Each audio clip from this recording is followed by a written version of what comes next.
Assalamualaikum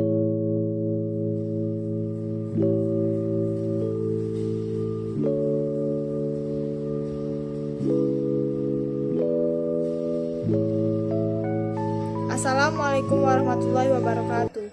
Saya Maya Sari, mahasiswa Prodi Ekonomi Syariah, Institut Agama Islam Nusantara Batanghari, NIM 2020161178, kelas 2 SIA 1. Melalui video ini, saya akan menjelaskan materi tentang sejarah filsafat modern, aliran Renaissance dan aliran Aufklärung. Berikut penjelasannya. Filsafat modern adalah pembagian sejarah filsafat barat yang menjadi tanda berakhirnya era skolatisme. Waktu munculnya filsafat modern adalah abad ke-17 hingga awal abad ke-20 di Eropa Barat dan Amerika Utara. Filsafat modern ini dimulai sejak munculnya rasionalisme lewat pemikiran Descartes.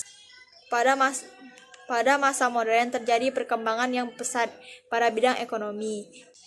Terlihat dari kota-kota yang berkembang menjadi pusat perdagangan, pertukaran barang, kegiatan ekonomi moneter, dan perbankan.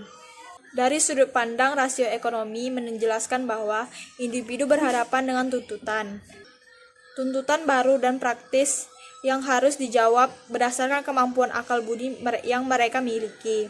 Kemudian dari sudut pandang sejarah filsafat barat, melihat bahwa masa modern merupakan periode di mana berbagai aliran pemikiran baru dimulai bermunculan dan beradu dalam pemikiran filosofis barat. Pada sejarah filsafat modern ini dibagi menjadi ketiga zaman, yaitu masa Renaissance, masa Aufklärung, dan masa Romantik. Periode atau aliran Renaissance. Istilah Renaissance berasal dari bahasa Prancis, dalam bahasa Latin yaitu renasci, yang artinya lahir kembali atau rebirth. Istilah ini biasa digunakan oleh sejarawan untuk menunjukkan berbagai periode kebangkitan intelektual, khususnya pada sepanjang abad ke-15 dan abad ke-16. Istilah ini mula-mula digunakan oleh sejarawan terkenal yaitu Michelet dan dikembangkan oleh Jacob Burckhardt pada tahun 1860. Digunakan untuk konsep sejarah yang menunjuk kepada periode yang bersifat individualisme, kebangkitan kebudayaan antik, penemuan dunia dan manusia sebagai periode yang dilawankan dengan periode abad pertengahan.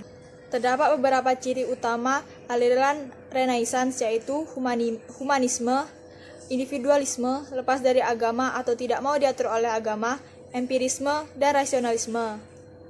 Pada intinya, Renaissance adalah sebuah gerakan budaya yang mempengaruhi kehidupan intelektual Eropa. Pada periode modern awal, pengaruh Renaissance sangat terlihat dari berbagai bidang, seperti sastra, filsafat, ilmu pengetahuan, musik, seni, politik, dan agama, serta bidang intelektual lainnya.